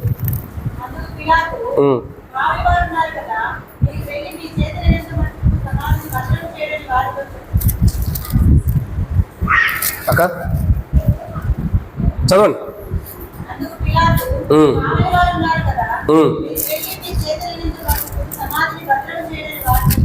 చాలా వ్యాఖ్యానంలో ఏమని రాయబడుతూ వచ్చిందంటే సమాధికి ముద్ర వేసి పెట్టారంట వాళ్ళు. బైబిల్ వ్యాఖ్యానంలో రాయబడుతూ వచ్చింది సమాధికి ఏం చేశారండి? ముద్ర వేశారంట. ఆ రాయికి ఒక ముద్ర వేశారంట. ఎందుకు? ఒకవేళ ఈ రాయి దొరిలించేసి ఇంకో రాయి పెడతారేమో శిష్యులు, తెలియగలవాడు కదా. అప్పుడు ఆయన పునరుద్ధానం జరిగింది కానీ అది అట్టకుండా జరిగిందని చెబుతారేమో, అందుకే ఏం చేశారు? ముద్ర వేసి పెట్టారంట. వ్యాఖ్యానంలో ఇలా రాయబడుతూ వచ్చింది ఆ రాయికి ముద్ర వేసానని. చూడండి వాళ్ళు ఎంత ముద్ర వేసినా పనిచేసిందా? చూడండి ఈ లోకంలో ఏదైనా సీజ్ చేశారనుకోండి, స్టేట్ గవర్నమెంట్ కానీ సెంట్రల్ గవర్నమెంట్ కానీ, కొద్దిగా ఏదన్నా సరే ఫ్రాడ్ జరిగినటువంటి కంపెనీస్ కానీ ఇంకొక ఎక్స్ట్రా ఏదో ఒకటి దానికి ఏం చేస్తారంటే కంపెనీలు కానీ వేరే వాటికి సీల్ వేసేస్తారు. ఎందుకు సీల్ వేస్తారు? మేము సీల్ వేసి వెళ్తాం, మీరు వాడుకోండినా. దాంట్లో ఫ్రాడ్ జరుగుతుంది, దానివల్ల పెద్ద ఫ్రాడ్ ఉంది కదా, అది మంచిది కాదు, దానివల్ల నిష్ప్రయోజకమైనది, దానివల్ల మేలు లేదని, అది చెడ్డది అని, దాంట్లో అబద్ధం ఉందని సీలేస్తారు. ఇప్పుడు దీంట్లో ఏం అబద్ధం ఉందని దీన్ని సీలేశారు? సమాధిలో ఏం అబద్ధం ఉంది? ఆయన ఏమన్నాడు? నాలో పాపం ఉందని ఎవరైనా స్థాపించగలరా అన్నాడు. పాపం ఉందా అక్కడ? పాపం ఉందా? లేదు. పోనీ అనీతిమంతుడిగా ఉన్నాడా ప్రభు? లేడు. అంటే మోషే కంటే గొప్పవాడు అక్కడ ఉన్నాడంటాడు, సొలొమోను కంటే గొప్పవాడు, అవునా కదా? మరి ఆయన నీతిమంతుడే కదా. ఆయన పాపం చేశాడా? కాదు, పరిశుద్ధుడు. ఆయన నీతి లేనివాడా? కాదు, నీతిమంతుడే కదా. మరి ఆయన ఏ తప్పు చేశాడని ఆయన సమాధిలో పెట్టి ఆ సమాధికి ముద్ర వేశారు. ఆయన ఏం తప్పు చేశాడని ముద్ర వేశారు. ఆయన ఏం పొరపాటు చేశాడని చెప్పి ఆ సమాధికి ముద్ర వేపించారు. వాళ్ళు అన్ని ముద్రలు వేసినా దేవుని ముద్ర వేరు. దేవుని ముద్ర ఎదుట ఆ ముద్రలు నిలబడలేవు. అందుకే ప్రకటన మీద రాయబడుతూ వచ్చింది, దావీదు యొక్క తాళపు చెవులు కలిగిన వాడు ఆ గ్రంథములు ఇప్పుడుకు, ముద్ర వేయబడిన గ్రంథములు ఇప్పుడుకు యోగ్యుడు. వధించబడిన గొర్రెపిల్లై, ఆయన మానవుడి కొరకు, మానవుడి పాపాల కొరకై వధించబడిన గొర్రెపిల్లగా కలవరిశిలో ప్రాణం పెట్టి చనిపోయి తిరిగి లేచి పరలోకంలో దావీదు యొక్క వేరు చిగురుగా ఉండి ఆ గ్రంథములు ఇప్పుడుకు యోగ్యుడిగా ధన్యతను పొందిన వాడుగా ఉంటాడు. ఆయన అసలు ఎవరు కూడా ముద్రను విప్పడానికి యోగ్యత లేదంట. యోహాను ఏడుస్తున్నాడు, అయ్యా దీన్ని విప్పేవాడు లేడా? ఒక్కడు కూడా లేడే గ్రంథంలో విప్పేవాడు. యోహాను ఏడుస్తున్నాడు. అప్పుడు దూతల్లో ఒకరు అంటారు, అయ్యా ఏడొకము సుమి, ఇదిగో దావీదు యొక్క వేరు చిగురు ఉంది. అవునా కదండి? ఉందా లేదా దావీదు యొక్క వేరు చిగురు? ముద్రల విప్పుడుకు యోగ్యుడు. ప్రియుడా, ఆయనే ముద్రలు విప్పాడు. అయితే ఆయనకు ముద్ర వేసి ఎవరైనా బంధించగలుగుతారా? ప్రజలు అవివేకంతో అజ్ఞానంతో ఉండాలో తెలివిగా ఉండాలి? చెప్పండి. నాకు తెలిసి తెలియగలవాళ్ళు అనాలి. ఏ విషయంలో? అవివేకంలో తెలియగలవాళ్ళు, అజ్ఞానంలో తెలియగలవాళ్ళు, తెలివి తక్కువ విషయాల్లో తెలియగలవాళ్ళు. అర్థమవుతుంది? తెలివి కలిగిన విషయాల్లో తెలియగలిగిన వాళ్ళు కాదు, జ్ఞానం విషయంలో తెలియగలిగిన వారు కాదు, ఇంకా మంచి విధానంలో ఆలోచనలో తెలియగలిగిన వాళ్ళు కాదు, అజ్ఞానంలో తెలియగలిగిన వారు. అందుకే అజ్ఞానంలో తెలియగలిగిన వాడు కాబట్టి మొదటి ర్యాంకు పరిశీలన శాస్త్రంలో ఉంటారు, అజ్ఞానంలో తెలియగలవాళ్ళు. అందుకే వాళ్ళు ముద్ర వేస్తున్నారు. ఎంత పిచ్చోళ్ళు! అసలు సమాధిలో ఉన్నవాడిని బయట తీశాడు, చనిపోయిందని మంచం మీద ఉంటే చిన్నది లేవమ్మా తవా తవిదని ఆయన లేపాడు. లేపలేదా? లేపుతూ వచ్చాడు. చిన్నపిల్ల చచ్చిపోయిన లేప పడుతూ వచ్చింది. మరి ఇంత ప్రభు చేస్తే ఆయనకు అడ్డుగా ఏమన్నా ఉంటాయా చెప్పండి? అడ్డుకుంటాయా? ఉండవు. ఆ చిన్నది చచ్చిపోయింది అనుకున్న చిన్నపిల్ల లేచిందే, ప్రభు పరిచయం చేస్తున్న అనుభవం ఉందే. పేతురుతో జనంతో బాధపడుతున్నప్పుడు ఆయన వెళ్ళి ముట్టగా ఆమె లేచి పరిచయం చేస్తుంది. ఆయనకంటూ అడ్డేమన్నా ఉంటాయా? అసలు ఏదన్నా ఆయన ఎదుట ఆపగలుగుతాం మనం? ఏది ఆపలేం. కానీ వీళ్ళ ఆలోచన ఏంటండి? ముద్ర వేసే రాజు ముద్రలాగా. ఇక ఎవడన్నా ఆ ముద్ర లేకపోతే ఏమైంది? ఆ ముద్ర కనబడలేదనుక రాయి మీద, వీళ్ళు రాయి మార్చేశారని చెప్పడానికి. నువ్వే ఇన్ని ఆలోచనలు ఉంటే నిన్ను సృష్టించిన వాడికి ఇంకెన్ని ఆలోచనలు ఉండాలి? మనుషుడే ముద్ర వేసి ఆయన కుమారుడు యొక్క సమాధి పునరుద్ధరణ జరగలేదని చెప్పడానికి మనుషుడే ఒక గొప్ప ముద్ర సమాధికి వేసినప్పుడు నిన్ను దేవుని ద్వారా సృష్టించబడి నీకే ఇన్ని ఆలోచనలు ఉంటే నిన్ను సృష్టించిన వాడికి ఇంకెంత ఆలోచనలు ఉండాలి? యాకోబు 1:5 చదివిస్తుంది, ఆయన దగ్గర సంపూర్ణమైన జ్ఞానం ఉంది, సమృద్ధమైన జ్ఞానం ఉంది. అది అడుగు వారు అందరికీ సమృద్ధిగా పడుతుందంట, కొరతే లేదు ఆ జ్ఞానం. మొదటగా పుట్టిన ఆది ఆదాము నుండి ఎప్పటి వరకు పుట్టిన ప్రతి మానవుడికి ఆ జ్ఞానం ఇచ్చిన ఇంకా దేవుని దగ్గర సమృద్ధిగా ఉంది, కొరతే లేదు.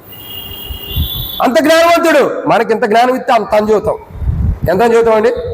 మనం 2 సార్లు బైబిల్ చదివాం అనుకో, బైబిల్ మొత్తం నాకు తెలుసు అని చెబుతాం. ఒకసారి 2 సార్లు చదివితే మొత్తం నాకు తెలుసు బైబిల్. చెబితే చెప్పు. ఇప్పుడు నేను అడుగుతా, చెప్పండి. యోహాను మత్తయి సువార్త 28వ చివరికి వచ్చిన ఏముందని చెప్పండి. వాక్యం ఉందంటారు. ఏమని చెబుతారు? ఇంక తెలియగలవాడు వాక్యం ఉందని చెబుతారు. ఇది కాదు. చాలా గమనించాల్సిన కోణం ఏంటంటే, మానవుడికి ఇచ్చిన జ్ఞానం కొద్దిదే. నా దృష్టిలో అయితే కంట్లో నలుసు అంతే మానవుడికి ఇచ్చిన జ్ఞానం. దానికే మానవుడు విర్రవీగిపోతుంటే, దానికే మానవుడు రాకెట్లు సృష్టించి, దానికే మానవుడు విమానాలు కనిపెట్టి, దానికే ఫ్లైట్లు కనిపెట్టి, దానికే రైళ్లు కనిపెట్టి, దానికే మానవుడు చెరగొట్టి ఫోన్లు కనిపెడితే, ఇంత జ్ఞానంతోనే సమృద్ధి అయిన జ్ఞానం కలిగిన వాడు ఆయన ఎంత జ్ఞానంతో ఉంటాడు? అవునా కదా? ఆయన జ్ఞానం ఎదుట మన జ్ఞానం ఎలా ఉందండి? వెర్రితనంగా ఉంటుంది. వెర్రితనం కాక ఎలా ఉండి చెప్పండి? ఆయన జ్ఞానం ఎదుట మన జ్ఞానం వెర్రితనమే. చూడండి, మానవుడి జీవితంలో పరిసయ్యులు, శాస్త్రులు, దుష్టుని సాతం ద్వారా ప్రేరేపించబడి జరిగిస్తున్నాం ఏంటంటే, రాజు ముద్రలాగా ఒక ముద్ర వేశారు ఆ సమాధికి, ఆ రాయికి. ఎందుకంటే ఆ రాయి ఒకవేళ ఎవరైనా దొర్లించినా ఇది మేము వేసిన ముద్ర లేని రాయి అని చెప్పడం కొరకు. అంటే ఆయన పునరుద్ధానం జరగదు కూడా అని చెప్పడానికి ఆ ముద్ర వేశారు. వాళ్ళు ఆ ముద్రలు వేస్తే విప్లవాడికి ఎంత జ్ఞానం ఉండాలి? జస్ట్ ఆయన దూతను పంపించాడు అంతే, దొర్లించబడింది, వెళ్ళిపోయిన సమాధి దగ్గర నుంచి రాయి. పునరుద్ధానుడిగా ప్రభు మహిమగల శరీరంతో లేపబడుతూ వచ్చాడు. వారి ముద్ర ఎక్కడికి వెళ్ళింది? వారు వేసిన ముద్ర ఎక్కడికి వెళ్ళిపోతూ వచ్చింది? దొర్లించబడుతూ వచ్చింది. ప్రయోజనం ఉందా? లేదు. 7వదిగా, ఆయన పునరుద్ధానం విషయంలో సాతాను ద్వారా, దుష్టుల ద్వారా ప్రేరేపించబడి జరిగించబడుతున్నవి ఏంటంటే, 7వదిగా రండి, మత్తయి సువార్త 27వ అధ్యాయం 65 వచనం. చివరగా మత్తయి సువార్త 27వ అధ్యాయం 65 వచనం చదవండి ఎవరొకరు.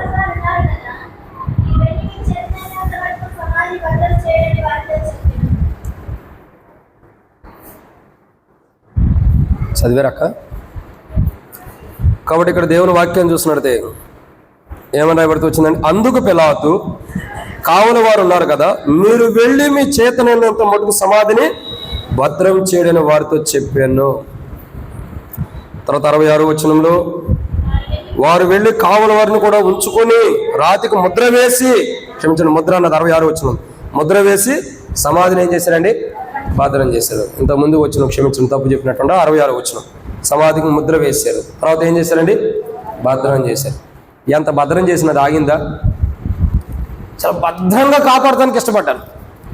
చూడండి, అక్కడ రాయబడిన మాట ఏంటంటే, ఆయన సమాధిని ఏం చేశారు? భద్రం చేశారంట రాయి ద్వారా. ఇక ఆయన అవకాశం లేదు, బయటికి రావడానికి అవకాశం లేనంతగా భద్రం చేశారు కదా. ఎంత భద్రం చేసినా వాళ్ళు ఎంత కాపాడిన ప్రయోజనం ఉంది? ఇప్పుడు చూడండి, మన పిల్లలు ఉంటారు, వాళ్ళని మనం ఎంతో కాపాడాలనుకుంటాం, మంచి ఎంతో నీతి మార్గం నడిపించాలనుకుంటాం. మన ఎదుటి బాగానే ఉంటారు, బయటికి వెళ్ళిన తర్వాత వాళ్ళు ఎట్లా ఉంటారు? మన దగ్గర ఉన్నప్పుడే భద్రపరచగలుగుతాం, కానీ బయటికి వెళ్ళిన తర్వాత భద్రం చేయగలుగుతామా? చేయలేం. వాళ్ళు తెలియగలవాళ్ళు. ఇప్పుడు వీడియో కాల్ చేసి ఏం చేస్తున్నారు? ఏదో వెనకాల ఏవో బొమ్మలు చూపిస్తారు. తెలియగలవాడు కదా. కానీ మనుషుడు చాలా ప్రయత్నించాడు ఆ సమాధిని భద్రపరచాలి. అది భద్రంగా ఉండాలి. అది ఆ సమాధిలో ఉండే యేసుప్రభు బయటికి రాడు, సమాధి రాయి కూడా తొలగించబడలేదు. ఇదంతా కూడా భద్రంగా ఉందని చాలా జాగ్రత్తగా భద్రపరిచారు ఆ సమాధిని. వాళ్ళు ఎంత భద్రపరిచినా, ఎంత భద్రంగా కాపాడుతున్నా, ఎంత భద్రంగా దాన్ని చూస్తున్నా, అది భద్రంగా ఉందా, దారి తప్పిపోయిందా? తొలగించబడింది. వాళ్ళు ఎంత భద్రపరిచిన ప్రయోజనం లేదు.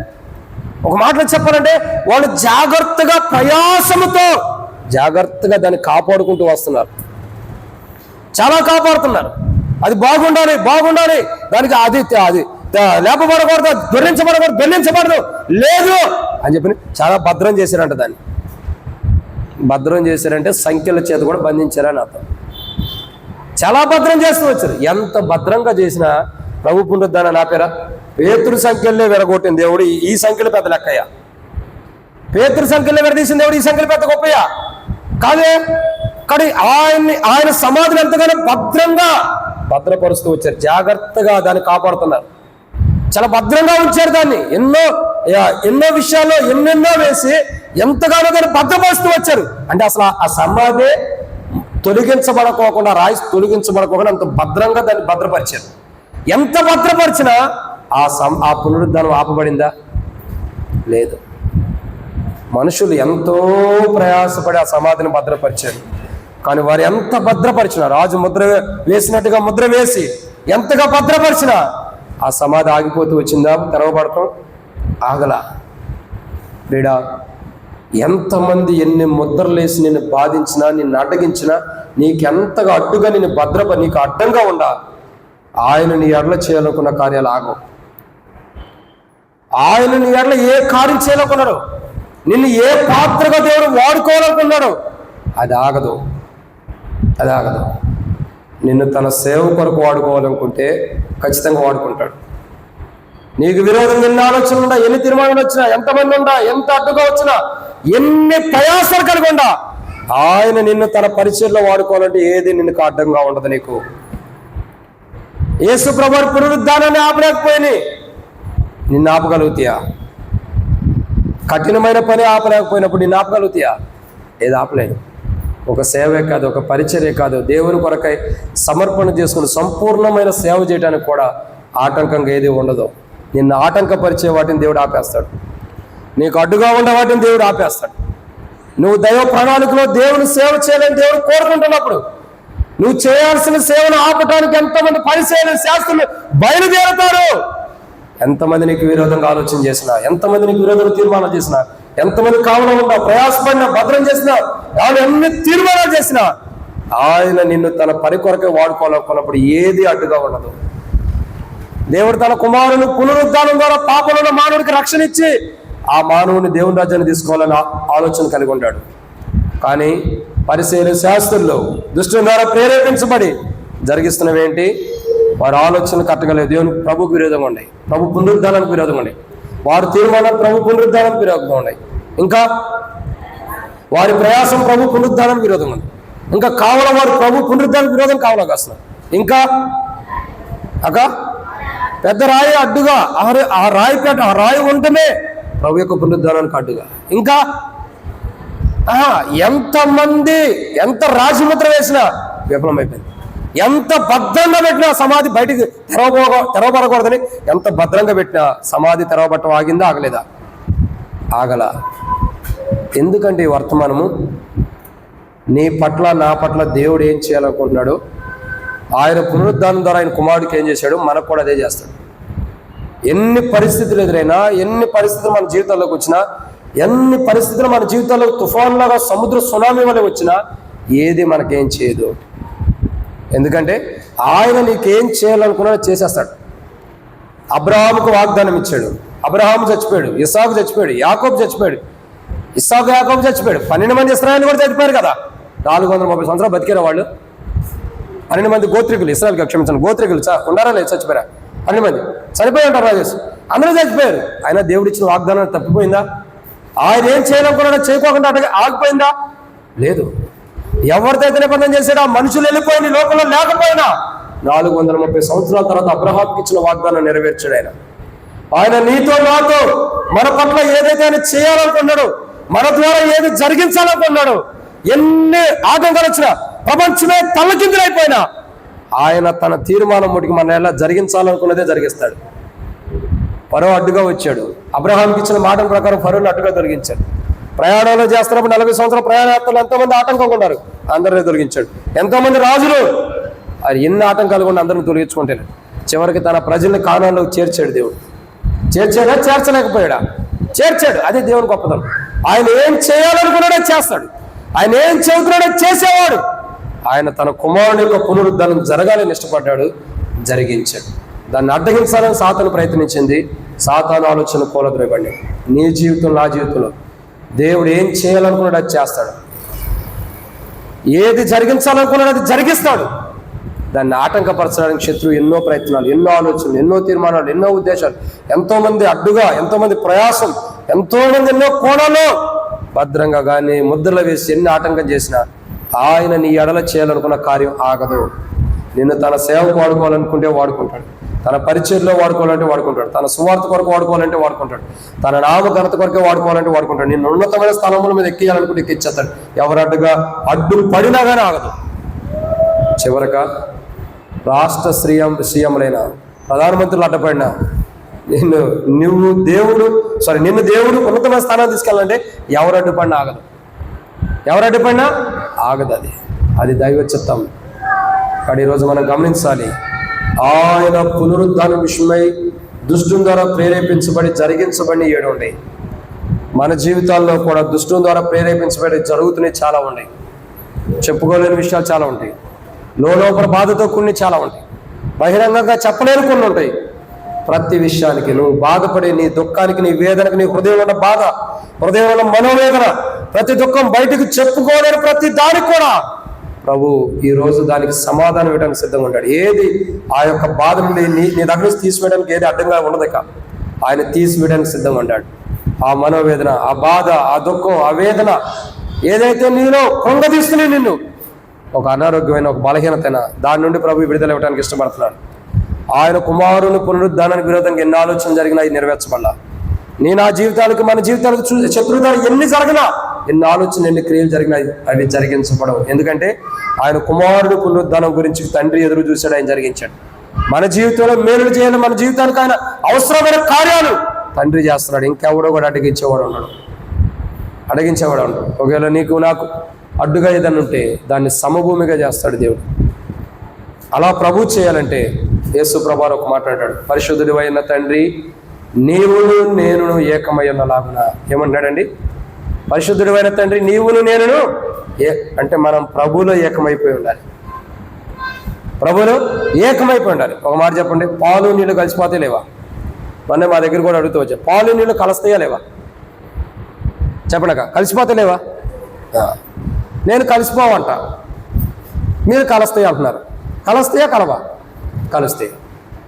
పాలు నీళ్లు కలవ అన్నది నా ఉద్దేశము, కలుస్తాయి అన్నది మీరు. సరే నేను చెప్పేదాంట్లో కలిసినదో మీరు చెప్పండి. పాలు టీ పెట్టుకుంటే కలిసిపోతాం, నీళ్ళలో కలిపిస్తాం. అదే పాలు తోడు పెడితే పెరుగు అవుతుంది. ఈ నీళ్లు కూడా పెరుగు అవుతాయా?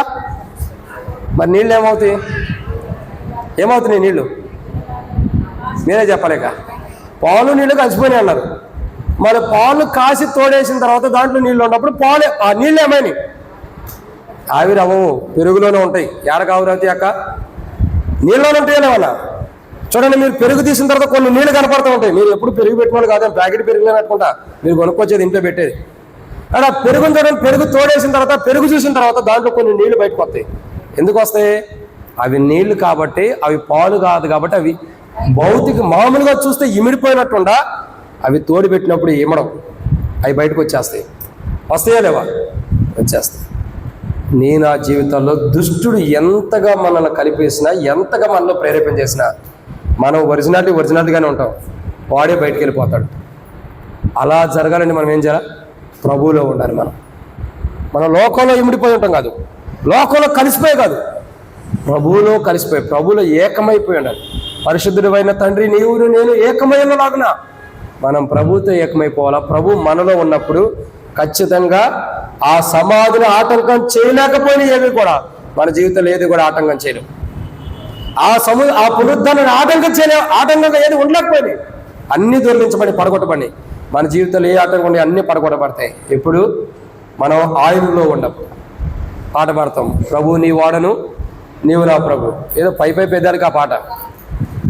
ప్రభు నీ వాడను నీవు నా ప్రభుడు అంటే అర్థం ఏంటి? మనం ఆయనలో ఉండాలా, ఆయన మనలో ఉండాలి.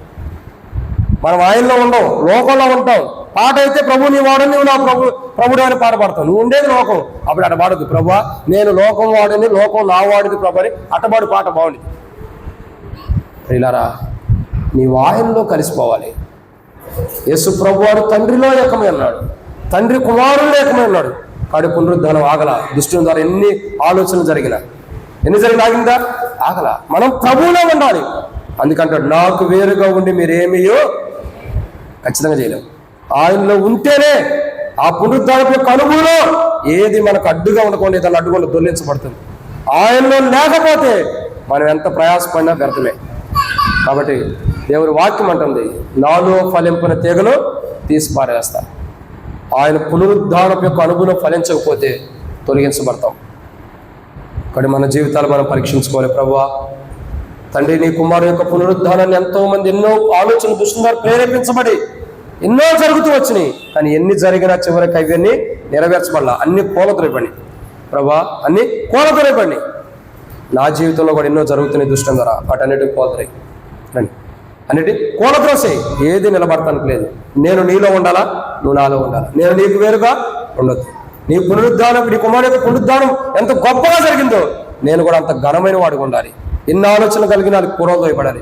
ఏది నిలబడకూడదు. నాలో దుష్టుని ఆలోచన కాదు, నీ ఆలోచనలే. తండ్రి అంటాడు, ఏ తండ్రి మొగదేం బట్టి మన పిల్లవని తండ్రి, అయ్యా నాకు సాధనుడు అపనమ్మకం రాకుండా తీసుకురాకుండా కాపాడు.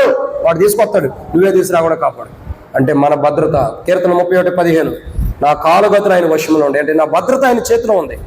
నీవు ఆయనలో ఏకమైపోయి నీ భద్రత ఆయనలో పెట్టినప్పుడు దుష్టుడు నిన్ను చెరపకోకుండా కాపాడి ఆయన పునరుద్ధానంలో ఆయనకి ఎంత విజయాన్ని ఇచ్చాడు. నేను నా జీవితంలో ఒక రోజు ఈ లోకం విడిచిపెట్టిన ప్రభు దగ్గరికి వెళ్ళినప్పుడు అంత గొప్ప పునరుద్ధానం యొక్క విజయాన్ని కలిగిన వారిగా మనం ప్రభు దగ్గరికి వెళ్ళినట్లు ప్రభు మనకు సహాయం చేయను కాక. ఆమేన్. ప్రార్థన చేసుకుందాం.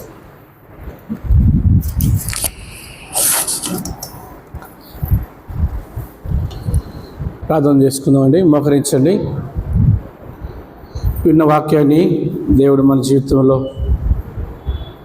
చక్కగా నెరవేర్చినట్లు ఈ లోకంలో ఎన్నో ఆటంకములు, అడ్డులు, ఎదిరింపులు, ప్రతికూల పరిస్థితుల మధ్య ఉంటా ఉన్నాం. అయితే దేవుడు మనందరినీ తప్పించడానికి శక్తిమంతుడు. ఆయనలో ఉన్నప్పుడు, ఆయన కొరకు జీవించినప్పుడు ప్రతి అడ్డుబండ, ఎటువంటివి అడ్డం వచ్చినా కూడా చదును పరిచే దేవుడు. అటువంటి దేవుడు మనం కలిగి ఉన్నాం. విన్న వాక్యాన్ని మనం పరీక్షించుకొని ప్రభుతో ప్రార్థనాపూర్వకంగా మనం జీవించడం కాక. ప్రేమగల తండ్రి, దయగలిగిన దేవా, యేసు ప్రభు నామమున మీ స్తోత్రాలు. మహాగణుడు, మహోన్నతుడు, సర్వశక్తిమంతుడు ప్రభా, మీ మరణ భూస్థాపన పునరుత్థానములో తండ్రి ఈ దినం మేము వాక్యం ద్వారా తెలుసుకొని ఎంతో ఆనందించగలుగుతూ వచ్చాం. దాసుడు మేము దాసులను బట్టి శుద్ధిస్తూ ఉన్నాం. ఉదయకాలం నుంచి మీరు మా మధ్య తండ్రి నిలబెట్టి పరిపరి విధములుగా వాడుకుంటూ వస్తున్నందుకై వందనాలు. సాయంకాల సమయంలో కూడా కొన్ని విషయాలు మీరు మా దృష్టికి తెచ్చారు. యేసు ప్రభువును, ఆయన పునరుత్థానమును ఎవరు ఏది ఆపలేకుండా పోయింది. దేవుని బిడ్డలంగా మమ్మల్ని కూడా తండ్రి లోకము, సాతాను, రకరకాల ప్రతికూల పరిస్థితులు ఎవరు కూడా పరిచర్య విషయంలో, దేవుని పని విషయంలో అడ్డుకోలేవని జ్ఞాపకం చేస్తూ వచ్చారు. విజయవంతమైన క్రైస్తవ జీవితంతో ముందుకెళ్ళడానికి మీరు మాకు సహాయం చేయమని ప్రార్థన చేస్తుంటున్నాం. చొరవచ్చిన పరిశుద్ధులు, విశ్వాసులు, బాధ్యుల సహోదరులు అందరి కొరకై సోదరులు, మరి సోదరుడు మహిమదాసు, సోదరుడితో పాటు వచ్చినటువంటి బ్రదరు ఇద్దరు కలిసి ఈరోజు మరి బయలుదేరి వెళ్తున్నారు. క్షేమంగా తీసుకెళ్ళండి. తను చేసిన పరిచయం దేవి సహోదరి, పిల్లలు, మరి కుటుంబం, మరి సంఘం నరసాపురంలో, హైదరాబాద్ అవతల తండ్రి మరి జరుగుతున్న పరిచయ కొరకై శుద్ధిస్తా. ఎబ్రోన్ ద్వారా ముఖ్యంగా అనేక స్థానాల్లో దేవుని సేవకులుగా, పరిచారకులుగా, పెద్దలుగా వెళ్ళి పరిచయం జరిగిస్తూ వచ్చారు. చేసిన పరిచయం నిరికట్టి ఫలింపదయచేయండి. అనేకులు నూతన జీవం పొంది యేసుప్రభు పునరుత్థానం ద్వారా పునరుత్థాన బలం తెలుసుకొని ఆయన ముందుకెళ్ళడానికి సాయం చేయమని కోరుకుంటున్నాం. ఈ యొక్క సాయంకాల సమయంలో మా మధ్య మీరు జరిగించిన ప్రతి పరిచర్య కొరకు వందనాలు చెల్లించుకుంటూ ప్రజలను దీవించండి. ఈ రాత్రి త్రోడుగా ఉండండి. ఒకవేళ మీరు అక్కడ వస్తే మమ్మల్ని అందరినీ కూడా ఎత్తబడేటువంటి స్థితిలో ఉంచమని కోరుకుంటాం. లేదంటే ఉదయకాలం లేచి నేను స్తుతించుటకు, నేను ముఖదర్శనం చేసుకుంటకు, నిన్ను సేవించుటకు మాకు సహాయపడమని యేసు ప్రభువు మరోసారి సన్నిధి కోరుకుంటున్నాం. జఫన్య కుమారుడు కొరికి వందనాలు. తన సంవత్సరం అంతా కాపాడుతూ వచ్చిన వందనాలు మరొక సంవత్సరం ఇచ్చారు. అందులో కూడా స్తుతిస్తూ ఉన్నాం.